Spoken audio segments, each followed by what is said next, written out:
What is up, everybody? Welcome back to the channel. I'm your host, Drew Hoover, and today we'll be talking about quarterback transfers.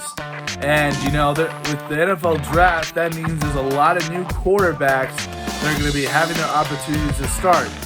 And also because of the transfer protocol, that means there's quarterbacks that are going to other universities so that they can have their chance to make a lasting impression as they're trying to make their journey into the NFL.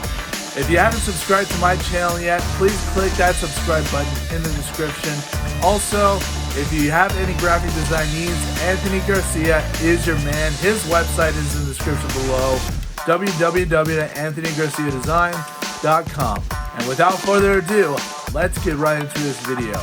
And so let's start off with a quarterback that was supposed to be Patrick Mahomes' successor, and that is Alan Bulman, the former quarterback for the Texas Tech Raiders. And again, when Patrick Mahomes was drafted in 2017, people were wondering who was going to take his mantle. And in 2008, we believed we had that answer in Alan Bulman. He had a heck of a season as a freshman, 2,638 yards, 17 TDs, and completed 69.4% of his passes. And unfortunately, that's the best we see from there. In the second year as a sophomore, in 3 starts into his year, he injured his left shoulder and he was out for the rest of the year. And then in 2020, as a redshirt sophomore, he appeared in 8 games, only starting 6 of them.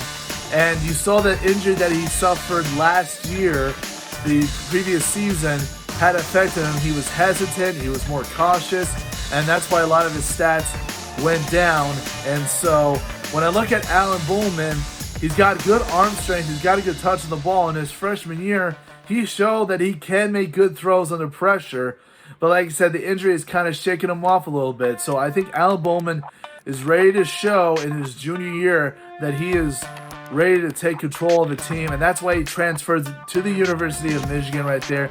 He didn't show up for spring practice, but this isn't a guarantee that he's going to get a starting job, but he does have the experience, the veteran experience, and you talk about able to stretch the ball vertically down the field, but he does have some competition right there in Cade McNamara and 5-star freshman J.J. McCarthy. So we'll see what happens there. But again, Alan Bulman, I think we would like to see him have his second shot with the Michigan Wolverines. And next we have Charlie Brewer, the former quarterback for the Baylor Bears. And in 2018-2019, he was one of the hottest quarterbacks in college football in the Big Ten, passing for over 3,000 yards in both of those seasons, passing for 19 touchdowns and rushing for 7 touchdowns in 2018, and then 2019 passing for 21 touchdowns and rushing for 11. So he had a big year, especially in 2019, leading his team to the Big 12 championship against Oklahoma, and then taking his team to the Sugar Bowl against the Georgia Bulldogs. Unfortunately, he was knocked out in both those games with the concussions, and honestly, people were concerned. They were starting to wonder if his career was going to be short-lived. But Charlie Brewer was determined to get back into football. He fought back, and he ended up playing in 2020. Unfortunately, it didn't turn out as he planned. It probably because of the departure of Matt Rule, who went to be the head coach for the Carolina Panthers in 2020. And so he didn't have the stats that he had, but when you talk about by the end of 2020, this is where his career stats were. He passed for 9,700 yards, rushed for 1,039 yards.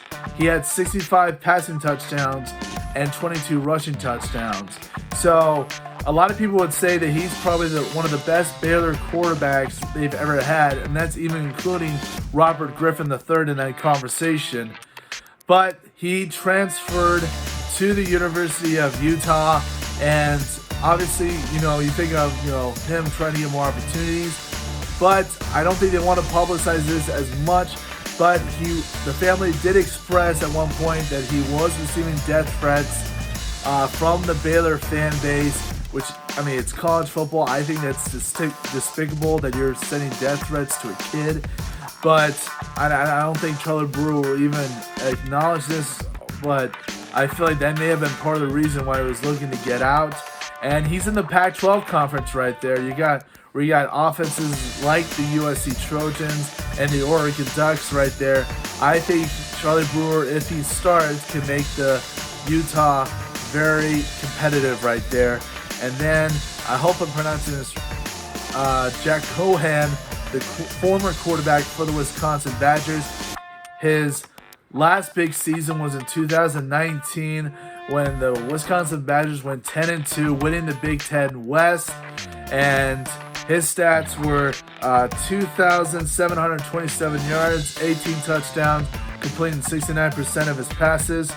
And unfortunately, they ended up losing their last 2 games of the season, going to 10-4, losing the Big Ten championship to the Ohio State Buckeyes, and then losing the Rose Bowl barely by 1 point to the Oregon Ducks. But he still had a big year, and we were hoping for things in 2020, but he had a foot injury which required surgery, and they said he would have been out indefinitely.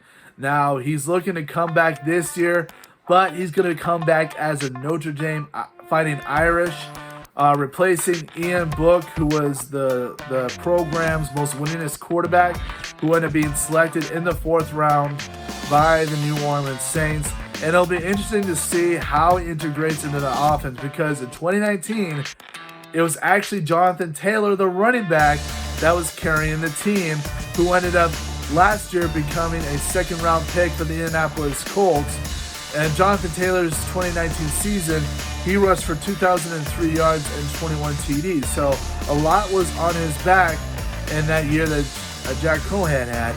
And then you add the fact that he's going to Notre Dame, and a lot of it was on Ian Book's back. So we're wondering if Jake Cohan will have a bigger role there, or maybe they'll go to the running back. Their running back in Notre Dame did have a big year last year. Kyron Williams, he rushed for 1,123 yards and 13 touchdowns. So we'll see if he wins the job, and if he does win the job, look for him to maybe have a bigger role than he did at Wisconsin. So speaking of Jack, there's another Jack Abraham, the former quarterback for Southern Mississippi.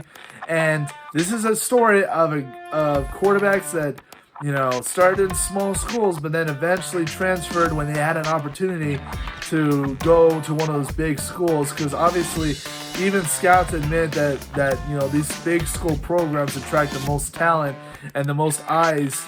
So in his 3 years at Southern Mississippi, he passed for 7,067 yards, 41 touchdowns, and completed 68.7% of his passes.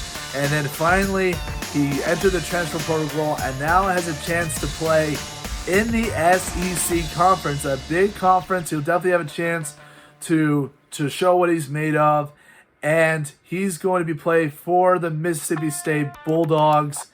And he's already shown in that spring scrimmage game that he could play. He had 162 yards, 2 touchdowns, and completed 67% of his passes in that scrimmage game.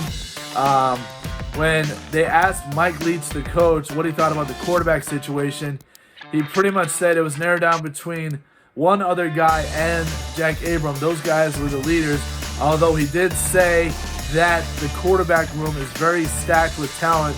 We'll see if he pulls out, but the fact that a small guy has had his first chance to play at a big school is already making a big impression. We'll see if he has his chance to play in one of the toughest conferences in college football. And then finally, we have my favorite quarterback, who I'm excited to see get his chance before entering the NFL, hopefully, Mackenzie Milton, the former quarterback for Central Florida.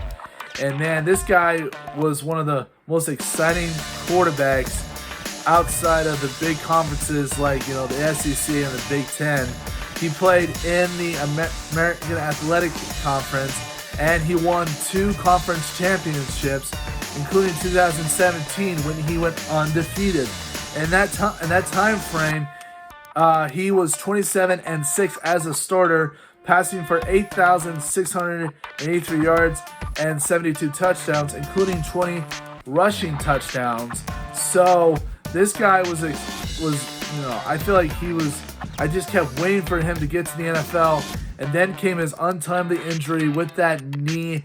And man, it was one of the most gruesome injuries that we've seen out there. Let me describe what happened right here.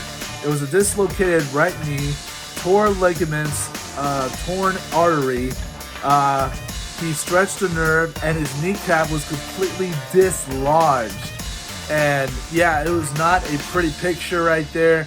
And it was an injury so bad that it kept him out for 2 straight years, in 2019 and in 2020, which means it gave a plenty of opportunity for quarterback Dillon Gabriel to make a stand, to really put his impression right here. Had an impressive freshman year, and so what we've seen from Dillon Gabriel is that he seems to be the quarterback for the foreseeable future, which means there's not a lot of room for Mackenzie Milton, even though the program has shown their support for Mackenzie Milton, including Dillon Gabriel.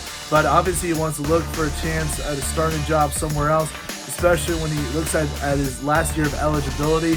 So he went to Florida State, and like Jack Abraham, he made a big impression at the scrimmage game, made huge headlines for the off season. When you're talking about the draft and stuff, the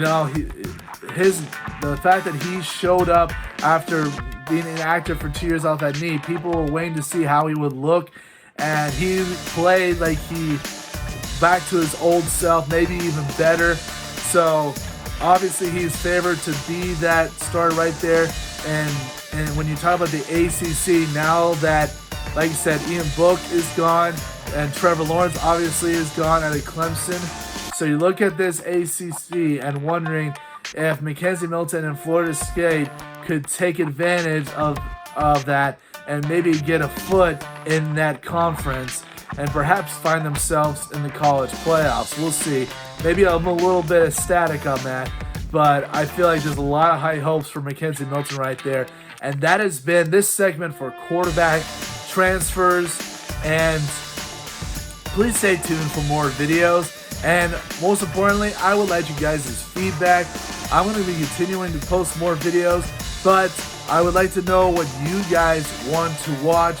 If you follow me on Facebook, if you follow me on Instagram, if you're watching this video, please comment below or message me on Messenger. Let me know what I can do to make these videos better, whether it's graphic design, or maybe, like I said, if I'm not talking about something that you're not talking about, I talk about a lot about football, but if there's something that you want me to talk about, maybe it's another sport.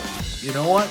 Maybe I don't know football or the other sports, but if you guys know a sport, I would like to invite you to come onto the show and then give your analysis. We're going through the NBA playoffs right now. I don't know anything about basketball, but if you guys know basketball, I think people would love to hear your guys' feedback of what's going on in the NBA and who could end up going to the NBA Finals. So this has been your Average Joe Sports Network. I'm your host, Drew Hoover, and have a good day, everybody.